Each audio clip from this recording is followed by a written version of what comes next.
ಚೆನ್ನಮ್ಮ ಅವರ ಸುಪುತ್ರ ಕುಮಾರಸ್ವಾಮಿಯವರು ಭಾವುಕರಾಗ್ಬಿಟ್ಟಿದ್ದಾರೆ. ತಾಯಿಯನ್ನ ನೆನೆದು ಭಾವುಕರಾಗಿದ್ದಾರೆ ಎಚ್ ಡಿ ಕುಮಾರಸ್ವಾಮಿ. ಅವರ ಬಾಯಲ್ಲಿ ಬರ್ತಿದ್ದು ಒಂದೇ ಮಾತು, ಊಟ ಆಯ್ತಾ ಅಂತ. ಅವರಿಗೆ 2 ಬಾರಿ ಕೋವಿಡ್ ಅಟ್ಯಾಕ್ ಆಗಿತ್ತು. ಕೊರೋನಾ ಬಂದಾಗಿನಿಂದ ಅವರ ಆರೋಗ್ಯ ಕ್ಷೀಣಿಸಿತ್ತು.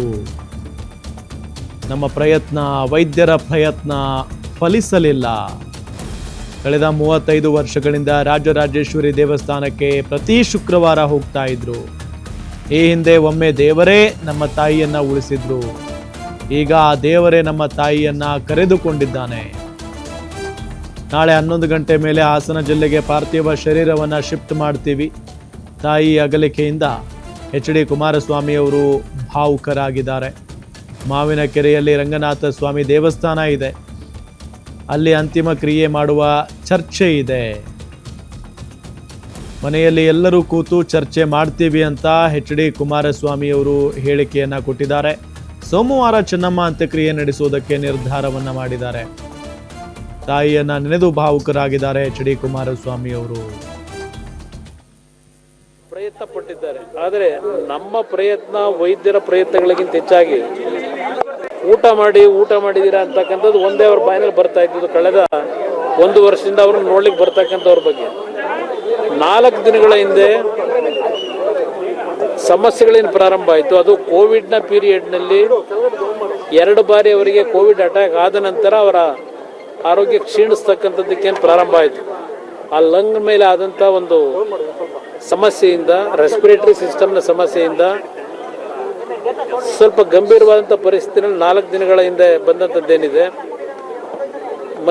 ನಮ್ಮ ಮಣಿಪಾಲ್ ಹಾಸ್ಪಿಟ್ಲಿಗೆ ಸೇರಿಸಿ ಡಾಕ್ಟರ್ಗಳು ಅವರುಗಳು ಸಹ ನೋಡ್ಲಿಕ್ಕೆ ಬರ್ತಕ್ಕಂಥವ್ರಿಗೆ ಒಂದು ಅವಕಾಶ ಕಲ್ಪಿಸ್ತಕ್ಕಂಥದ್ದು ನಮ್ಮ ಕರ್ತವ್ಯ ಇದೆ. ಬಹುಶಃ ನಾಳೆ 11 ಗಂಟೆ ಮೇಲೆ ಅವರು ಜನ್ಮ ಕೊಟ್ಟಂಥ ಸ್ಥಳ ಹಾಸನ ಜಿಲ್ಲೆ, ನಮ್ಮ ತಂದೆಗೆ ಜನ್ಮ ಕೊಟ್ಟಂಥ ಸ್ಥಳ, ಅಲ್ಲಿಗೆ ಅವರನ್ನು ಶರೀರವನ್ನು ತೆಗೆದುಕೊಂಡು ಹೋಗ್ತಕ್ಕಂಥದ್ದಕ್ಕೂ ತೀರ್ಮಾನ ಆಗಿದೆ. ಮನೆಗೆ ಹೋದ ನಂತರ ಮುಂದಿನ ಕಾರ್ಯಗಳು ಏನು ಅಂತಕ್ಕಂಥದ್ದು ತೀರ್ಮಾನಗಳನ್ನು ಎಲ್ಲ ಸೇರಿ ಮಾಡಬೇಕು ಅಂತ ಇದ್ದೇವೆ. ಅದ್ರ ಜೊತೆಗೆ ಎಲ್ಲರ ಅಭಿಪ್ರಾಯ ಹೊಂದಿದೆ. ಅವರ ಹುಟ್ಟಿರ್ತಕ್ಕಂಥ ಹುಟ್ಟೂರಿನಲ್ಲೇ ಕಾರ್ಯಕ್ರಮ, ಇದು ಅಂತಿಮ ಸಂಸ್ಕಾರಗಳಾಗಬೇಕು ಅಂತಕ್ಕಂಥದ್ದು ಒಂದು ಭಾಗ ತೀರ್ಮಾನ ಇದೆ.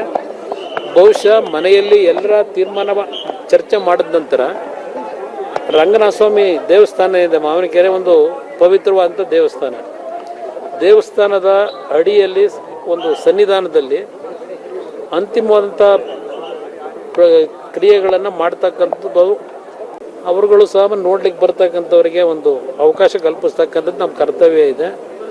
ಬಹುಶಃ ನಾಳೆ 11 ಗಂಟೆ ಮೇಲೆ ಅವರು ಜನ್ಮ ಕೊಟ್ಟಂಥ ಸ್ಥಳ ಹಾಸನ ಜಿಲ್ಲೆ, ನಮ್ಮ ತಂದೆಗೆ ಜನ್ಮ ಕೊಟ್ಟಂಥ ಸ್ಥಳ, ಅಲ್ಲಿಗೆ ಅವರನ್ನು ಶರೀರವನ್ನು ತೆಗೆದುಕೊಂಡು ಹೋಗ್ತಕ್ಕಂಥದ್ದಕ್ಕೂ ತೀರ್ಮಾನ ಆಗಿದೆ. ಮನೆಗೆ ಹೋದ ನಂತರ ಮುಂದಿನ ಕಾರ್ಯಗಳು ಏನು ಅಂತಕ್ಕಂಥದ್ದು ತೀರ್ಮಾನಗಳನ್ನು ಎಲ್ಲ ಸೇರಿ ಮಾಡಬೇಕು ಅಂತ ಇದ್ದೇವೆ. ಅದ್ರ ಜೊತೆಗೆ ಎಲ್ಲರ ಅಭಿಪ್ರಾಯ ಹೊಂದಿದೆ. ಅವರ ಹುಟ್ಟಿರ್ತಕ್ಕಂಥ ಹುಟ್ಟೂರಿನಲ್ಲೇ ಕಾರ್ಯಕ್ರಮ, ಇದು ಅಂತಿಮ ಸಂಸ್ಕಾರಗಳಾಗಬೇಕು ಅಂತಕ್ಕಂಥದ್ದು ಒಂದು ಭಾಗ ತೀರ್ಮಾನ ಇದೆ. ಬಹುಶಃ ಮನೆಯಲ್ಲಿ ಎಲ್ಲರ ತೀರ್ಮಾನ ಚರ್ಚೆ ಮಾಡಿದ ನಂತರ ರಂಗನಾಥ ಸ್ವಾಮಿ ದೇವಸ್ಥಾನ ಇದೆ, ಮಾವಿನಕೆರೆ, ಒಂದು ಪವಿತ್ರವಾದಂಥ ದೇವಸ್ಥಾನದ ಅಡಿಯಲ್ಲಿ ಒಂದು ಸನ್ನಿಧಾನದಲ್ಲಿ ಅಂತಿಮವಾದಂಥ ಕ್ರಿಯೆಗಳನ್ನು ಮಾಡ್ತಕ್ಕಂಥದ್ದು ಒಂದು ಚರ್ಚೆ ಇದೆ. ಆ ಒಂದು ನಿಟ್ಟಿನಲ್ಲಿ ಮನೆಗೆ ಹೋದ ನಂತರ ತೀರ್ಮಾನ ಮಾಡ್ತೀವಿ. ಸಾರ್ವಜನಿಕ ಅವರನ್ನು ಅಂತಿಮ ದರ್ಶನ ಪಡೀತಕ್ಕಂಥದ್ದಕ್ಕೆ ಪದ್ಮನಾಭನಗರದ ಮನೆಯಲ್ಲಿ ವ್ಯವಸ್ಥೆಗಳನ್ನು ಮಾಡ್ತಾ ಇದ್ದೇವೆ. ಸ್ವಲ್ಪ ಜನ ಜಾಸ್ತಿ ಆದರೆ ಪದ್ಮನಾಭನಗರದಲ್ಲೇ ಮೈದಾನ ಇದೆ, ಅಲ್ಲಿ ನೋಡಿಕೊಂಡು ತೀರ್ಮಾನ ಮಾಡ್ತೀವಿ. ಬಟ್ ಅವ್ರು 11 ಗಂಟೆ ಮೇಲೆ ನಾಳೆ ಹಾಸನ ಜಿಲ್ಲೆಗೆ ಅವರ ಪಾರ್ಥಿವ ಶರೀರವನ್ನು ತೆಗೆದುಕೊಂಡು ಹೋಗ್ತಕ್ಕಂಥದ್ದಕ್ಕೆ ಅಂತಿಮ ನಿರ್ಣಯ ಮಾಡ್ತೀವಿ. ಒಂದು ಚರ್ಚೆ ಇದೆ. ಊಟ ಮಾಡಿದೀರಾ ಅಂತಕ್ಕಂಥದ್ದು ಒಂದೇ ಅವ್ರ ಬಾಯಿನಲ್ಲಿ ಬರ್ತಾ ಇದ್ದು. ಕಳೆದ 1 ವರ್ಷದಿಂದ ಅವ್ರನ್ನ ನೋಡ್ಲಿಕ್ಕೆ ಬರ್ತಕ್ಕಂಥವ್ರ ಬಗ್ಗೆ 4 ದಿನಗಳ ಹಿಂದೆ ಸಮಸ್ಯೆಗಳೇನು ಪ್ರಾರಂಭ ಆಯಿತು. ಅದು ಕೋವಿಡ್ನ ಪೀರಿಯಡ್ನಲ್ಲಿ 2 ಬಾರಿ ಅವರಿಗೆ ಕೋವಿಡ್ ಅಟ್ಯಾಕ್ ಆದ ನಂತರ ಅವರ ಆರೋಗ್ಯ ಕ್ಷೀಣಿಸ್ತಕ್ಕಂಥದ್ದಕ್ಕೇನು ಪ್ರಾರಂಭ ಆಯಿತು. ಆ ಲಂಗ್ ಮೇಲೆ ಆದಂಥ ಒಂದು ಸಮಸ್ಯೆಯಿಂದ, ರೆಸ್ಪಿರೇಟರಿ ಸಿಸ್ಟಮ್ನ ಸಮಸ್ಯೆಯಿಂದ ಸ್ವಲ್ಪ ಗಂಭೀರವಾದಂಥ ಪರಿಸ್ಥಿತಿಯಲ್ಲಿ 4 ದಿನಗಳ ಹಿಂದೆ ಬಂದಂಥದ್ದೇನಿದೆ, ನಮ್ಮ ಮಣಿಪಾಲ್ ಹಾಸ್ಪಿಟ್ಲಿಗೆ ಸೇರಿಸಿ ಡಾಕ್ಟರ್ಗಳು ಉತ್ತಮವಾದ ಪ್ರಯತ್ನ ಪಟ್ಟಿದ್ದಾರೆ. ಆದರೆ ನಮ್ಮ ಪ್ರಯತ್ನ, ವೈದ್ಯರ ಪ್ರಯತ್ನಗಳಿಗಿಂತ ಹೆಚ್ಚಾಗಿ ಅವರುಗಳು ಸಹ ನೋಡ್ಲಿಕ್ಕೆ ಬರ್ತಕ್ಕಂಥವರಿಗೆ ಒಂದು ಅವಕಾಶ ಕಲ್ಪಿಸ್ತಕ್ಕಂಥದ್ದು ನಮ್ಮ ಕರ್ತವ್ಯ ಇದೆ. ಬಹುಶಃ ನಾಳೆ 11 ಗಂಟೆ ಮೇಲೆ ಅವರು ಜನ್ಮ ಕೊಟ್ಟಂಥ ಸ್ಥಳ ಹಾಸನ ಜಿಲ್ಲೆ, ನಮ್ಮ ತಂದೆಗೆ ಜನ್ಮ ಕೊಟ್ಟಂಥ ಸ್ಥಳ, ಅಲ್ಲಿಗೆ ಅವರನ್ನು ಶರೀರವನ್ನು ತೆಗೆದುಕೊಂಡು ಹೋಗ್ತಕ್ಕಂಥದ್ದಕ್ಕೂ ತೀರ್ಮಾನ ಆಗಿದೆ. ಮನೆಗೆ ಹೋದ ನಂತರ ಮುಂದಿನ ಕಾರ್ಯಗಳು ಏನು ಅಂತಕ್ಕಂಥದ್ದು ತೀರ್ಮಾನಗಳನ್ನು ಎಲ್ಲ ಸೇರಿ ಮಾಡಬೇಕು ಅಂತ ಇದ್ದೇವೆ. ಅದ್ರ ಜೊತೆಗೆ ಎಲ್ಲರ ಅಭಿಪ್ರಾಯ ಹೊಂದಿದೆ, ಅವರ ಹುಟ್ಟಿರ್ತಕ್ಕಂಥ ಹುಟ್ಟೂರಿನಲ್ಲೇ ಕಾರ್ಯಕ್ರಮ, ಇದು ಅಂತಿಮ ಸಂಸ್ಕಾರಗಳಾಗಬೇಕು ಅಂತಕ್ಕಂಥದ್ದು ಒಂದು ಭಾಗ ತೀರ್ಮಾನ ಇದೆ. ಬಹುಶಃ ಮನೆಯಲ್ಲಿ ಎಲ್ಲರ ತೀರ್ಮಾನ ಚರ್ಚೆ ಮಾಡಿದ ನಂತರ ರಂಗನಾಥ ಸ್ವಾಮಿ ದೇವಸ್ಥಾನ ಇದೆ, ಮಾವಿನಕೆರೆ, ಒಂದು ಪವಿತ್ರವಾದಂಥ ದೇವಸ್ಥಾನದ ಅಡಿಯಲ್ಲಿ ಒಂದು ಸನ್ನಿಧಾನದಲ್ಲಿ ಅಂತಿಮವಾದಂಥ ಕ್ರಿಯೆಗಳನ್ನು ಮಾಡ್ತಕ್ಕಂಥದ್ದು ಒಂದು ಚರ್ಚೆ ಇದೆ. ಆ ಒಂದು ನಿಟ್ಟಿನಲ್ಲಿ ಮನೆಗೆ ಹೋದ ನಂತರ ತೀರ್ಮಾನ ಮಾಡ್ತೀವಿ.